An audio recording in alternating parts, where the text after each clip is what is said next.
자, 여러분 오늘은 지난주에 이어서 반석에 세워진 복 있는 교회 두 번째 말씀을 나누도록 하겠습니다. 왜 이렇게 똑같은 본문으로 그리고 똑같은 찬양을 올려드렸고 똑같은 제목을 가지고 우리가 두 주 동안 이 말씀을 우리가 상고해야만 하는가?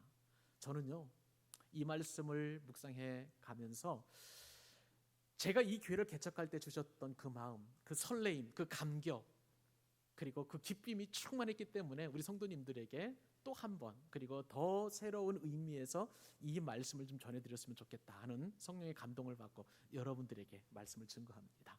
저의 이 가슴 설렘이 여러분들에게도 오늘 이 순간 이 시간에 그대로 증거될 수 있었으면 참 좋겠습니다. 여러분, 빌립보 가이사랴에서 이제 예수님께서 사람들에게 너희는 나를 누구라 하느냐 그렇게 물으셨죠. 근데 어떤 사람들은 뭐 예레미야다, 어떤 사람은 엘리야다, 어떤 사람은 죽었던 세례요한이 돌아왔다, 어떤 사람은 뭐 또 선지자 중에 한 사람이다, 뭐 그렇게 대답했지만, 그러나 이것은 주님 보시기에 합당한 대답이 아니었어요. 그래서 제자들에게 그렇다면 너희는 누구라 하느냐, 다른 사람들은 다 그렇게 생각한다 할지라도 너희는 나를 누구라 하느냐. 베드로가 고백하죠. 100점 만점에 200점 대답. 주는 그리스도시요 살아계신 하나님의 아들이니이다. 놀라운 대답이었어요. 그렇죠? 엄청난 대답이었습니다. 예수님께서 그 베드로의 신앙 고백을 칭찬하셨고, 그리고 그 고백 위에 복이 있다 하시면서 교회를 세우셨습니다. 그래서 우리가 지난 주간에 우리가 살펴보았던 것처럼 복 있는 교회, 특별히 반석 위에 예수님 위에 세워진 이 복 있는 교회는 어떤 교회였습니까? 세 가지였죠. 분명한 신앙 고백이 있는 교회였고, 또 오직 예수님만이 그리스도임을 고백하는 교회가 반석이 세워진 복 있는 교회라고 말씀을 상고했습니다. 그리고 무엇보다도 예수님이 친히 세우신 교회야말로 복 있는 교회라고 우리가 같이 깊은 은혜를 나누었습니다. 오늘도 계속해서 복 있는 교회는 어떤 교회인지 우리가 상고해 나갈 것입니다. 사랑하는 여러분, 우리 광교 사랑의 교회는 복 있는 교회인 줄로 믿습니다. 장복 지사님 계셔서 복 있는 교회이고요, 여러분 한 분 한 분들이 다 계셔서 복 있는 교회입니다. 오늘 말씀을 상고해 보면은요, 또 다른 깊은 원리가 숨겨져 있어요. 그래서 이 시간 그 원리를 함께 나누면서 정말 우리 교회가 왜 복 있는 교회인지 함께 은혜를 나누기를 원합니다. 자, 반석에 세워진 교회, 복 있는 교회는 어떤 교회일까요? 네 번째 원리는 음부의 권세가 이기지 못하는 교회가 복 있는 교회라는 사실입니다. 여러분, 지난주에서 예수님께서 말씀하신 교회 설립 선언문 우리 다시 한번 읽어보기를 원합니다. 같이 한번 읽어볼까요? 18절 말씀이죠. 또 내가 내게 이르노니 너는 베드로라. 내가 이 반석 위에 내 교회를 세우리니 음부의 권세가 이기지 못하리라. 아멘. 여러분, 이 말씀을 18절 말씀을 깊이 묵상을 해보니까 몇 가지 눈에 띄는 특별한 은혜들이 제 마음 가운데 들어왔습니다. 자, 우선 예수님께서는 왜 교회를 세우셨을까요? 왜 교회를 세우셨을까요? 주님은 아무 생각 없이 교회를 세우신 것이 아니라 교회 설립을 위해서 하나하나 차근차근 준비하시고 마침내 교회 설립 선언을 하신 것입니다. 여러분, 교회가 이 땅에 존재하는 이유, 가장 우선되는 목적이 무엇일까요? 그것은 하나님을 예배하기 위하여 주님은 교회를 세우셨습니다. 근데 여러분, 원래 하나님께서는요, 하나님을 예배할 때, 하나님께 제사 드릴 때에 아무 곳에서나 예배를 드리도록 허락하지 않으셨습니다. 여러분, 구약시대를 한번 생각을 해보세요. 구약시대에는 반드시 지정된 장소에서 예배를 드려야만 했습니다. 그것이 모세시대에는 성막, 그렇죠? 텐트에서, 이 성막에서 하나님을 예배하게 되었고, 그리고 솔로몬이 성전을 지은 이후에는 성전에서 하나님을 예배해야만 했었습니다. 그래서 예배는 반드시 하나님이 정하신 장소에서, 그리고 하나님이 원하시는 방식으로, 그리고 하나님께서 예배받기 원하는 사람들만이 예배할 수 있었습니다. 그만큼 예배는 굉장히 제한적이었고 특권이었고, 그리고 그 예배를 드린다는 것은 놀라운 하나님의 은혜였던 것입니다. 자, 그러면 여러분, 신약에서의 예배는 어떤 예배였을까요? 교회 설립을 염두에 두신 예수님께서는 우선은 가장 먼저 장소를 파괴하셨습니다. 장소에 대하여 더 이상 구애받지 않고 하나님을 마음껏 예배할 수 있도록 그렇게 은혜를 베풀어 주셨다는 거예요. 여러분, 아까 구약 시대에는요, 하나님을 예배할 수 있도록 특정 장소가 있었다고 말씀을 드렸어요.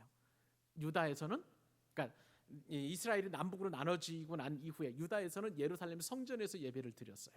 그런데 북이스라엘, 그러니까 여로보암의 그 뒤를 쫓는 그 북이스라엘 사람들은, 이 정치인들이 이 정치적으로 예루살렘에 가서 예배하지 않아도 된다라고 해서 그리심산에 그들 나름대로의 성전을 지어놓고, 사마리아 사람들, 즉 북이스라엘의 10지파 사람들은 그냥 그 그리심산에 가서 예배를 드리도록 그렇게 허용을 하였습니다. 근데 신약시대에 예수님이 오셔서 이 장소를 파괴를 하셨어요.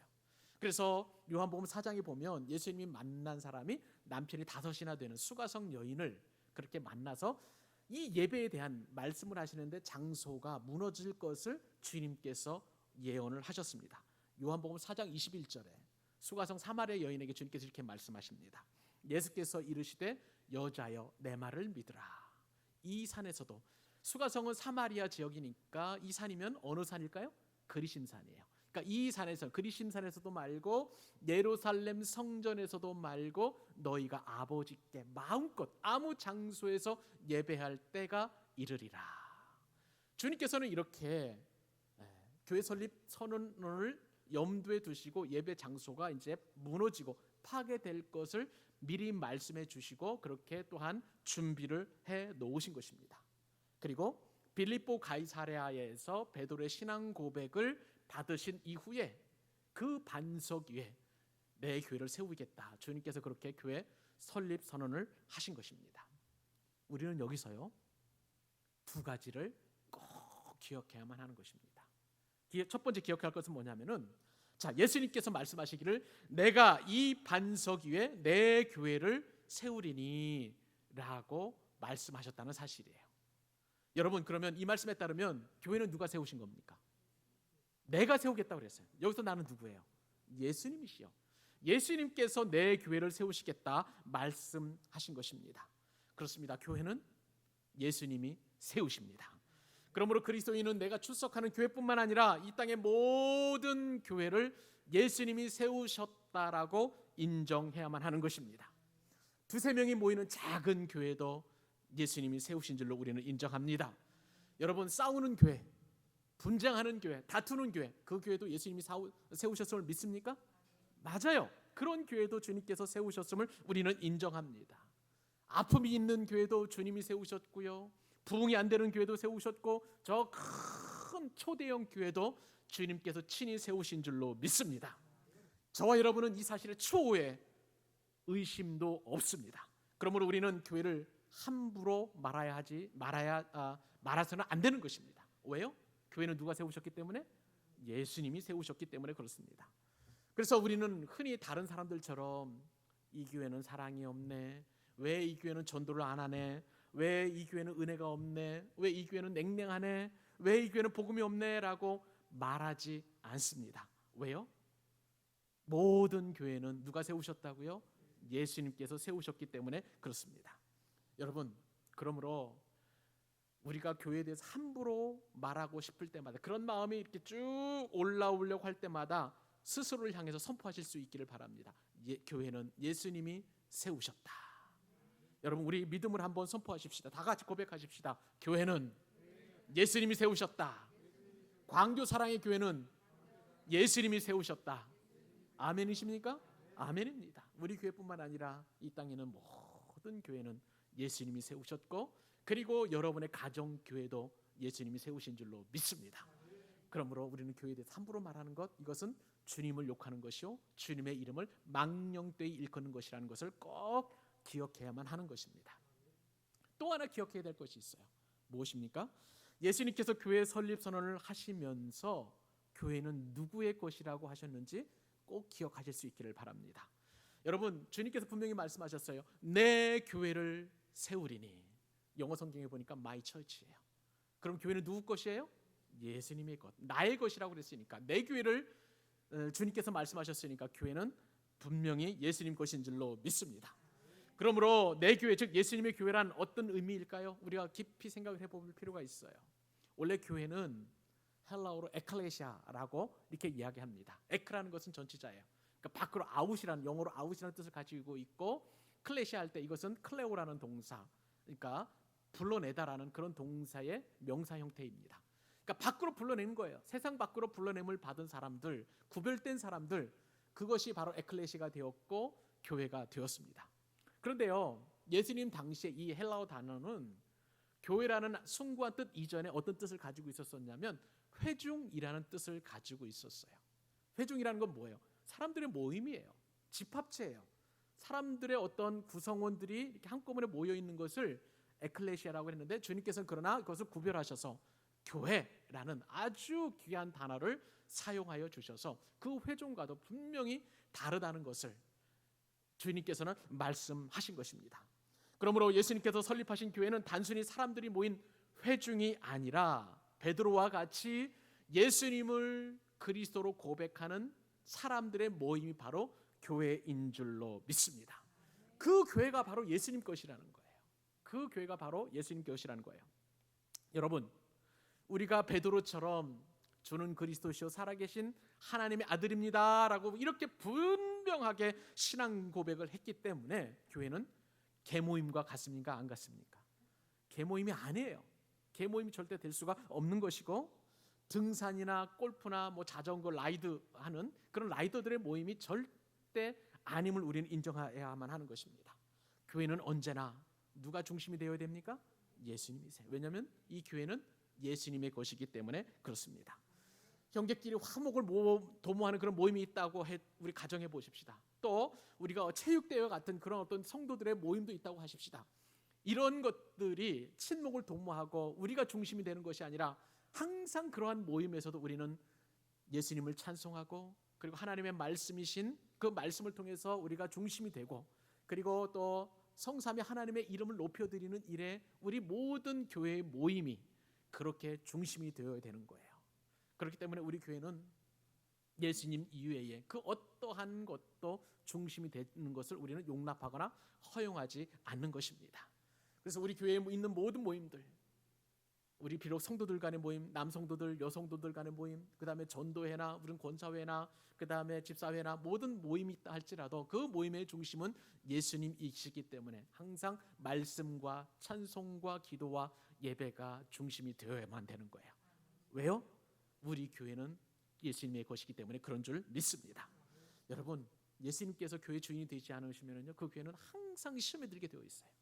그 교회는 항상 깨지게 되어 있기 때문에 우리는, 저와 여러분은 항상 우리 교회는 주님의 것이라고 인정해야만 되는 줄로 믿습니다. 예수님은 교회가 주님의 소유라는 의미에서 내 교회라고 말씀하셨어요. 여러분, 이거는 굉장히 중요한 주님의 은혜의 말씀입니다. 그러면 주님께서 주인이시면 이 교회는 누가 책임지고 누가 또한 지키고 계신다는 말입니까? 예수님이에요. 주님께서 이 교회의 주인이 되시면 예수님께서 우리 교회를 지키시고 예수님께서 우리 교회를 책임져 주시는 줄로 믿습니다. 그렇기 때문에 우리는 늘 이 믿음 안에서, 이 고백 안에서 살아가야만 하는 거예요. 제가 누누이 성경 공부 시간이나 또 설교를 통해서 말씀을 드리는 것, 바로 이러한 중요한 원리가 있기 때문에 우리 광교 사랑의 교회는 주님 책임지시고 주님이 이끌어 가시고 주님이 인도하시는, 주님이 주인 되시는 교회인 줄로 믿습니다. 여러분의 가정도 마찬가지예요. 여러분의 가정도 주인이 예수님인 줄로 믿습니다. 그러면 여러분의 가정도 주님이 책임지시고 주님이 지키시고 주님께서 인도하여 가십니다. 그 귀한 은혜를 우리 가득 누릴 수 있었으면 좋겠습니다. 근데 여러분, 문제가 한 가지 있어요. 이렇게 예수님의 소유인 교회를 무너뜨리려는 세력이 있다는 거예요. 오늘 본문에 보니까 그 세력을 예수님께서 뭐라고 말씀하셨느냐? 음부라고 그렇게 이야기하고 계시는 것입니다. 원래 음부라는 것은요, 쉽게 말하면 저승이에요. 저승입니다.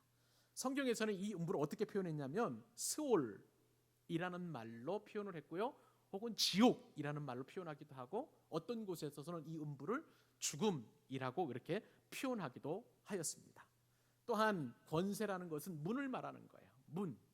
그러므로 교회는 주인이 되시는 예수님을 지키시고 책임을 지시기 때문에 음부의 권세, 즉 죽음의 문이, 스올의 문이 이기지 못한다고 주님께서 분명하게 말씀하고 계시는 거예요. 여러분, 주님이 주인 되시면 이처럼 교회는 음부의 권세가 해하지 못하는 은혜를 누리게 될 줄로 믿습니다. 여러분 한번 곰곰이 생각을 해보세요. 저와 여러분이 살아가는 이 땅은요, 음부의 세계인 것입니다. 그 음부의 세계가 공동묘지처럼 입을 쫙 벌리고 저와 여러분을 삼키려고 호시탐탐 노리고 있어요. 여러분, 이 음부의 권세는요, 놀랍게도 내 안에도 있습니다. 내 가정에도 있고, 내 직장에도 있고, 그리고 내 사업장에도 있고, 이 세상에 있는 모든 것들이 음부의 권세 아래 놓여 있는 거예요. 이 세상에는 예수 안 믿는 사람들이 호시탐탐 죽음의 권세를 가지고 나를 노리고 있는 거예요. 나를 미혹시키고, 나를 죽이려 하고, 나를 안 되게 하고, 나쁘게 하려고 그렇게 애를 쓰고 있는 것입니다. 그러므로 예수를 믿어도 어떤 때는 하루하루가 지옥 같고 또 전쟁터 같은 이유가 바로 저와 여러분이 사는 세계가 음부의 세계가 장악하고 있기 때문에 그래요. 그러나 오늘 말씀에 따르면 신앙 고백이 확실해서 우리가 교회 안에 머물기만 하면 예수 그리스도가 나를 지켜주시고 음부의 권세나 혹은 죽음의 문이 우리를 해하거나 우리를 집어삼키지 못하도록 우리가 늘 승리하게 되는 줄로 믿습니다. 승리는 이미 보장되어 있는 거예요. 왜요? 예수님께서 나를 지키시고 때문에 그런 것입니다. 지난 2000년에 수많은 그런 어떤 교회 역사에도 보면 수많은 음부의 권세가 교회를 해하려고 했습니다. 그러나 그럴 때마다 예수님께서 교회를 지키시고 그리고 이기게 하셨기 때문에 지금 이 순간까지도 우리는 은혜를 누리고 있는 거예요. 저 역시도 뒤를 돌아보면 수많은 음부의 세력들이 저의 생명을 그리고 제가 실족하도록 그렇게 노렸던 것을 저는 알고 있습니다. 여러분도 지금 이 자리에서 예배 드리기까지 여러분 삶을 되돌아보시면 수많은 음부의 세력과 권세들이 여러분을 해하려고 했었습니다만 그러나 여러분 당당히 이기고 지금 이 자리에 앉아서 하나님을 예배하고 계시는 줄로 믿습니다. 믿음으로 선포하십시다. 주님께서 우리를 지켜주십니다. 그렇기 때문에 우리는 음부의 권세가 이기지 못하는 그런 능력을 겸비하고 있는 거예요. 이렇게 믿음의 반석 위에 세워진 교회, 저와 여러분은 바로 음부의 권세가 이기지 못하는 교회의 능력과 권세를 지닌 줄로 믿고 날마다 승리하는 여러분 되실 수 있기를 우리 주님의 이름으로 축복합니다. 또한 오늘 본문 말씀 반석 위에 세워진 복 있는 교회는 어떤 교회일까요? 다섯 번째 원리는요, 천국 열쇠를 받은 교회라는 사실입니다. 여러분, 음부의 권세는 강력해요. 그래서 예수님께서 음부의 권세가 너희를 해하지 못한다. 그 음부의 권세가 얼마만큼 강력한지 주님께서 인정하실 정도로 그렇게 강력합니다. 근데 이 음부의 권세는 내 힘으로 이기는 것이 아니죠. 예수님의 이름으로 우리가 이겨내게 되는데, 자, 그렇기 때문에 교회에서의 이 음부의 권세를 이기는 것 참 중요한 거예요. 성도들끼리 서로 도와주고 격려하고 기도해주고 축복하고 이런 교회에서의 아름다운 교제와 교통을 통해서 우리는 음부의 권세를 이기는 능력을 겸비하게 되는 거예요. 그런데 여러분, 이런 반석에 세워진 교회 위에 음부의 권세를 절대적으로 이길 수 있는 엄청난 선물을 우리에게 주셨습니다. 그 말씀이 바로 19절인데요. 19절 말씀 같이 한번 읽어보도록 하십시다. 시작. 내가 천국 열쇠를 내게 주리니 내가 땅에서 무엇이든지 매면 하늘에서도 매일 것이요 내가 땅에서 무엇이든지 풀면 하늘에서도 풀리리라 하시고, 여기 보면 내가 예수님께서 천국 열쇠를 네게 너에게 교회에게 주리니라고 그렇게 말씀하셨습니다. 여러분, 만약에 누군가가 나에게 열쇠를 맡겼다면 여러분 어떻습니까? 어떤 의미로 내가 받아들여야 되는 걸까요? 그 열쇠를 가지고 그 집안에 마음껏 들어가서 살아갈 수 있는 그런 권한을 주었다는 의미 아니겠습니까? 그래서 문을 따고 들어가면 그래서 냉장고 안에 있는 맛있는 것도 내가 얼마든지 먹어도 된다는 의미이고, 그리고 내가 그 안에서 이제 샤워도 해도 되고 침대에서 마음껏 누워서 잠을 자는 그러한 또 권한도 있다는 것을 여러분 누구나 다 알 수 있을 것입니다. 텔레비전을 통해서 영화도 보고 또 스포츠 경기도 보고 그렇게 마음껏 누릴 수 있는 권한을 주었다는 의미가 되는 거예요. 자, 그런데 오늘 본문의 말씀을 보니까 주님께서 나라의 권세, 그것도 어느 나라입니까? 천국, 하나님 나라의 열쇠를 우리에게 주셨다는 거예요. 그러면 여러분, 그 천국에 있는 놀라운 은혜와 축복과 기쁨과 영광을 우리가 마음껏 사용해도 된다는 의미 아니겠습니까? 맞습니다. 그렇게 주님께서 우리에게 천국 열쇠를 주신 거예요. 누구에게 주셨다고요? 주는 그리스도시요 살아계신 하나님의 아들입니다 라고 고백하는 저와 여러분에게 천국 열쇠를 주신 줄로 믿습니다.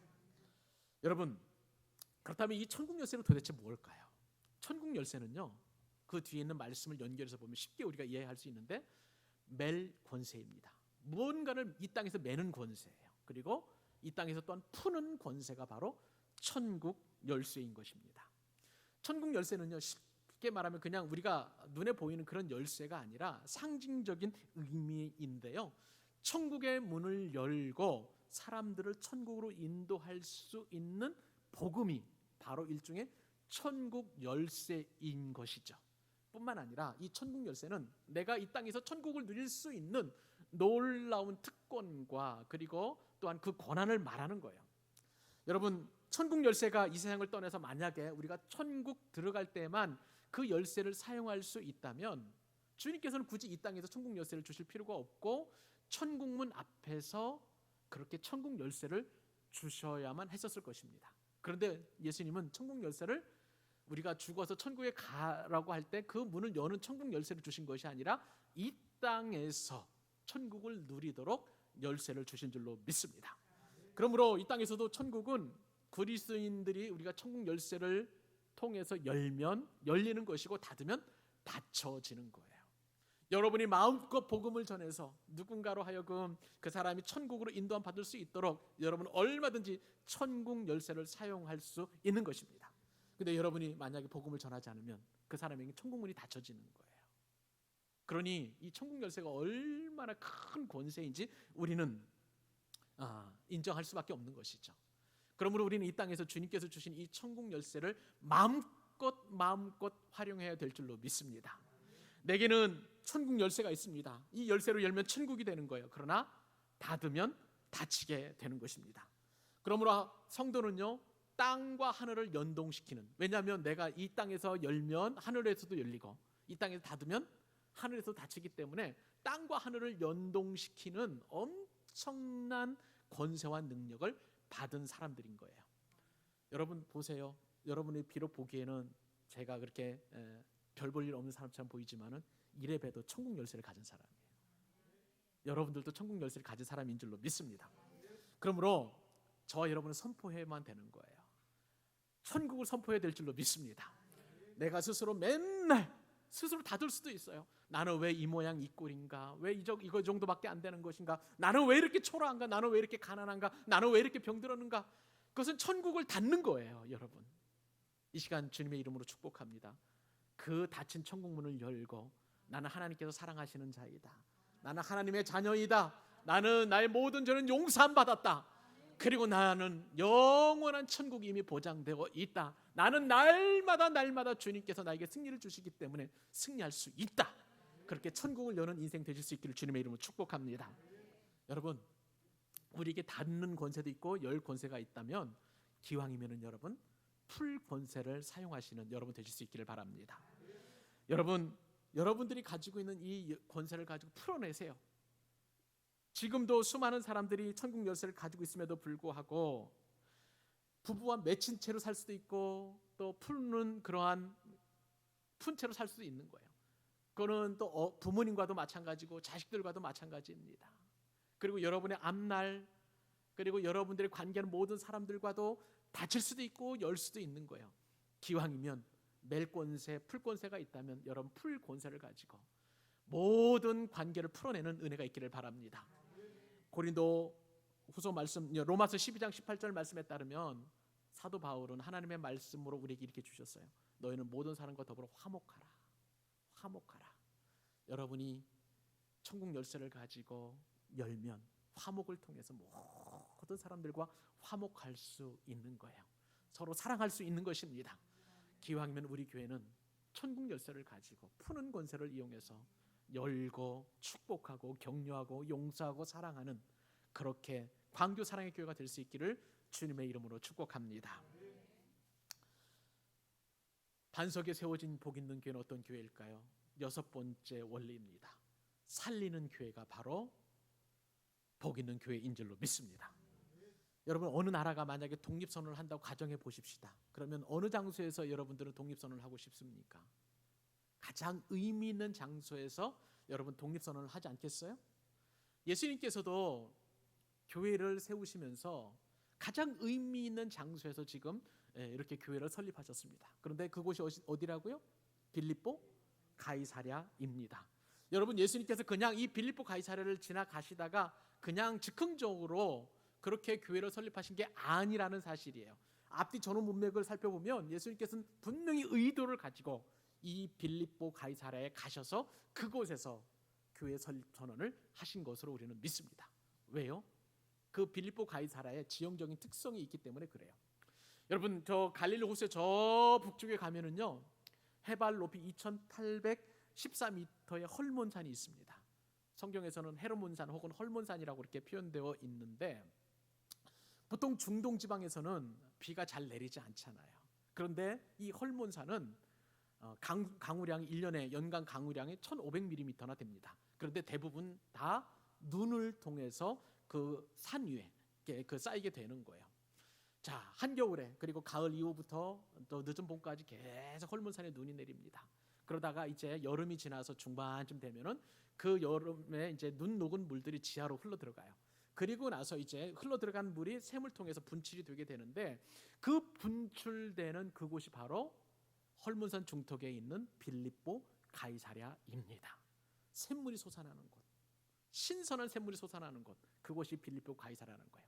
이 빌립보 가이사랴로부터 흘러나온 물이 대략 90km 정도로 흘러내려서 갈릴리 호수로 들어가게 됩니다. 여기를 상부 요단강이라고 합니다. 그리고 이 갈릴리 호수를 통해서 흘러내려서 이제 320km 정도의 요단강을 거쳐서 사이로 들어가게 되잖아요. 여기를 하부 요단강이라고 하는데, 결국은 이 요단강의 물의 근원지가 어디냐면 바로 빌립보 가이사랴인 것입니다. 여러분, 성지순례 갈 때 우리 교회도 이제 언제 되면 우리가 이제 성지순례를 갔으면 좋겠는데, 거기 가면 빌립보 가이사랴에 가서 우리가 느끼는 게 있어요.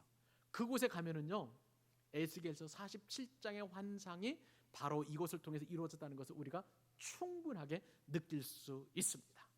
여러분, 에스겔서 47장 좀 긴 말씀인데 제가 말씀을 좀 읽어드리려고 해요. 왜냐하면 이 에스겔서에서 이 환상을 통해서 선전 문지방에서 물이 흘러나오거든요. 근데 그 흘러나온 물들이 점점 차오르더니 에스겔이 능히 헤엄칠 만한 그런 물이 되어서 계속 흘러갑니다.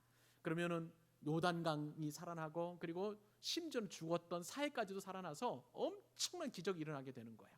그 말씀 제가 한번 읽어드리죠. 에스겔서 47장 2절입니다. 그가 또 나를 데리고 북문으로 나가서 바깥길로 꺾여 동쪽을 향한 바깥문에 이르기로 본즉 물이 그 오른쪽으로 스며 나오더라. 이제 물이 나오기 시작하는 거예요. 5절 말씀입니다. 다시 천척을 측량하시니 물이 내가 건너지 못할 강이 된지라. 그 물이 가득하여 어떤 물이 되었냐면 헤엄칠 만한 물이요, 사람이 능히 건너지 못할 강이더라. 아멘. 그가 내게 이르시되 인자야, 내가 이것을 보았느냐 하시고 나를 인도하여 강가로 돌아가게 하시기로 내가 돌아가니 강 좌우편에 나무가 심이 많더라. 그가 내게 이르시되 이 물이 동쪽으로 향하여 흘러 아라바 있는데 거기 사해 쪽이죠. 로 내려가서 바다에 이르니 이 흘러내리는 물로 그 바다의 물이 되살아나리라. 이 강물이 흐르는 곳마다 번성하는 모든 생물이 살고 또 고기가 심이 많으리니 이 물이 흘러 들어가므로 바닷물이 되살아나겠고 이 강이 흐르는 각처의 모든 것이 살 것이며 또 이 강가의 어부가 살 것이니 엔게디에서부터 에네글라임까지 금을 치는 곳이 될 것이라. 그 고기가 각기 종류를 따라 큰 바다의 고기같이 심이 많으려니와 그 진펄과 개펄은 되살아나지 못하고 소금 땅이 될 것이며 강 좌우가에는 각종 먹을 과실나무가 자라서 그 잎이 시들지 아니하며 열매가 끊이지 아니하고 달마다 새 열매를 맺으리니 그 물이 성소를 통하여 나옴이라. 그 열매는 먹을 만하고 그 잎사귀는 약재료가 되리라. 아멘. 아멘.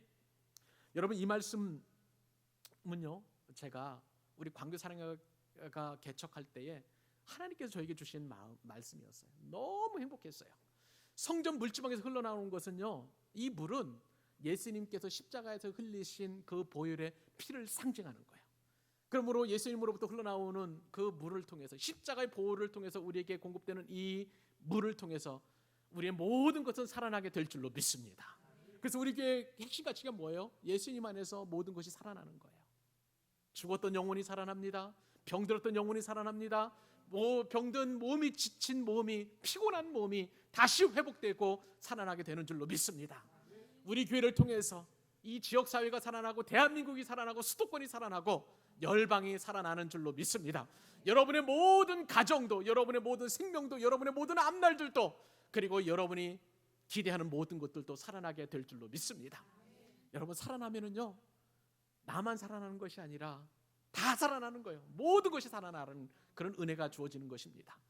에스겔 환상을 볼 때에 이 흘러나오는 그 물을 통해서 이제 요단강을 흘러가니 모든 나무들이 살아난다고 그랬어요. 심지어는 죽은 바다가 살아나서 거기서 어부들이 그물을 칠 정도로 많은 고기들이 생겼고, 그리고 각종 유실수들이 생겨서 매 달마다 맺는 열매를 맺고요.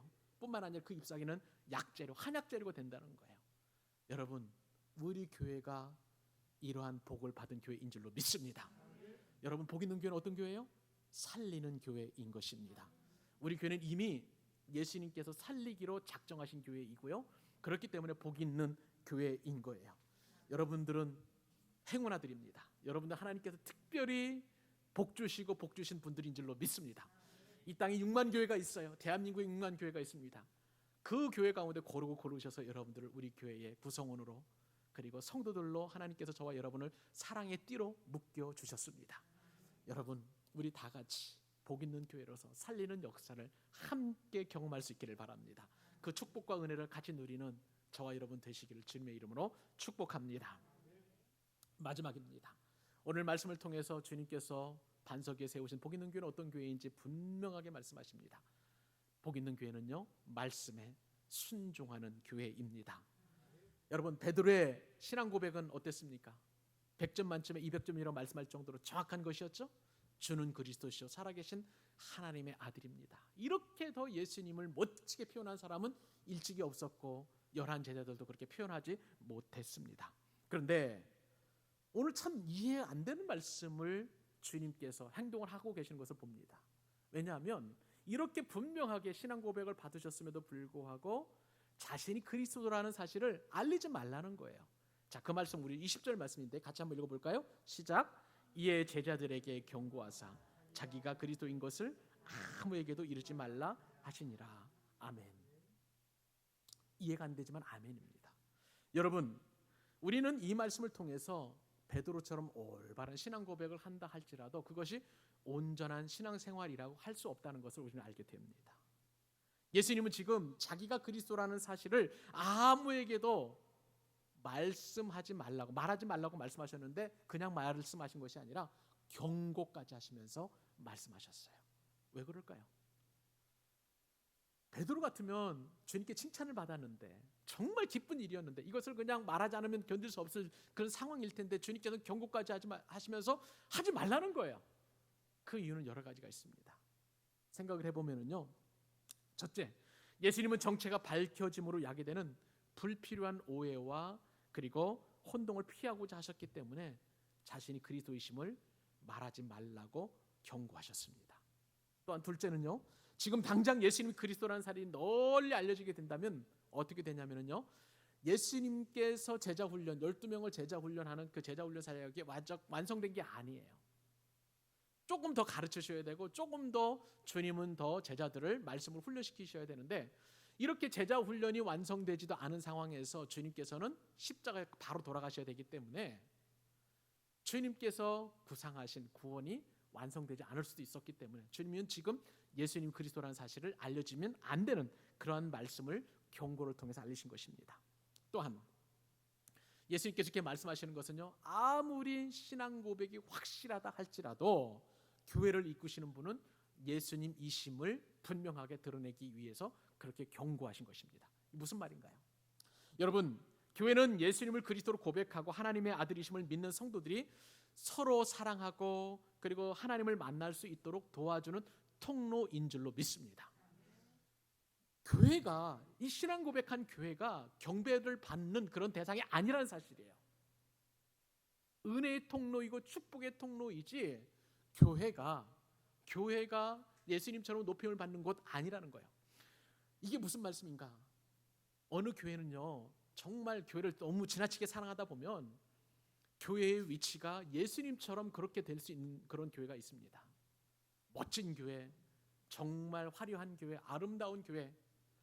중세 시대에도 보면 교회가 그렇게 성당이 크고 웅장하고 했던 것은 교회의 위치가, 그 권위가 어느덧 하나님의 위치와 예수님의 위치와 성경의 위치와 동등하게 되었기 때문에 교회를 절대시화했기 때문에 그런 거예요. 주님께서는 그렇게 하기를 원치 않으셨어요. 교회는 하나님을 알리는 일종의 거울이에요. 일종의 모형입니다. 그렇기 때문에 주님께서는 아직은 주님이 그리스도라는 사실을 알리고 싶지 않으셨기 때문에 제자들에게 경고하신 줄로 믿습니다. 여러분, 그렇기 때문에 이 말씀을 통해서 우리는 알 수 있는 건 뭐냐면요, 만사에는 다 때가 있다는 거예요. 때가 있다는 거예요. 솔로몬은 전도서 3장에서 이 사실을 분명하게 인정합니다. 범세의 기간이 있고 기한이 있고 천하 만사가 다 때가 있다고 솔로몬은 이야기합니다. 날 때가 있으면 죽을 때가 있고 심을 때가 있으면 심은 것을 뽑을 때도 있는 것입니다. 죽을 때가 있고 치료할 때가 있고 헐 때가 있고 세울 때가 있다고 성경은 말씀합니다. 또한 죽일 때가 있고 치료할 때가 있고 그리고 울 때가 있으면 당연히 웃을 때도 있는 것이죠. 슬퍼할 때가 있다면 또한 기뻐할 때도 있는 줄로 믿습니다. 그런데 여러분, 이 때는 내가 정하는 겁니까? 아니에요. 때는 누가 정하는 거예요? 하나님께서 정하시는 것입니다. 여러분, 더더욱이 이 구원과 관련돼서는 모든 것을 다 하나님께서 주권적으로 역사하시는 줄로 믿습니다. 예수님 누구보다도 이 사실을 잘 알고 계셨어요. 아직은 때가 아니라는 거예요. 그러므로 예수님께서 그리스도라는 사실이 아무에게도 알려지지 말라고 그렇게 경고하신 것으로 보게 됩니다. 그러면 제자들은 이 말씀이 어떻게 됩니까? 순종해야만 하는 것입니다. 예수님 그리스도로서 제자들의 주인이시기 때문에 종된 제자들은 주인의 말씀에 예만 하면 그뿐인 것입니다. 종의 입장에서 보면 아니오로 할 수 없는 거예요. 싫어요도 해서는 안 되는 것입니다. 주님께서 아직은 그리스도다라고 말씀하지 말라고 하셨으니 제자들은 그렇게 함구하고 있으면 되는 거예요. 그러나 때가 되면 제자들은 그렇게 목숨을 내걸고서라도 그렇게 선포할 때가 있는 것입니다. 여러분, 주님께서 우리에게 말씀하실 때는요, 우리는 제자들처럼 이해하고 순종하기만 하면 되는 것입니다. 그런데 우리에게 말씀하실 때는 주님은 친절하게 우리에게 자초지종 설명하지 않으십니다. 그리고 내가 이해할 수 있도록 설득도 하지 않으십니다. 그런데 주님께서 오늘도 말씀하세요. 하나님께서 나에게 말씀하십니다. 그런데 그 말씀에 우리는 순종해야만 하는 것인데 내가 납득되지 않고 내가 이해되지 않을 때 우리는 순종하기 참 어려워요. 그러나 그럼에도 불구하고 순종하실 수 있기를 바랍니다. 왜요? 하나님의 뜻은 내 뜻보다 높습니다. 마치 하늘이 땅보다 높은 것과 같이 하나님의 생각은 내 생각보다 높아서 내가 이해하지도 못하고 깨닫지도 못하고 그리고 내가 알지도 못하는 그러한 생각이신 것입니다. 그러므로 주님이 말씀하시면 저와 여러분은 예하며 순종하는 그런 은혜를 누릴 수 있기를 바랍니다. 그러므로 복 있는 교회는 어떤 교회라고요? 말씀에 순종하는 교회인 줄로 믿습니다.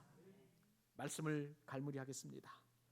예수님은 로마 황제 가이사를 기리는 그런 도시에서 신앙 고백을 받으셨습니다.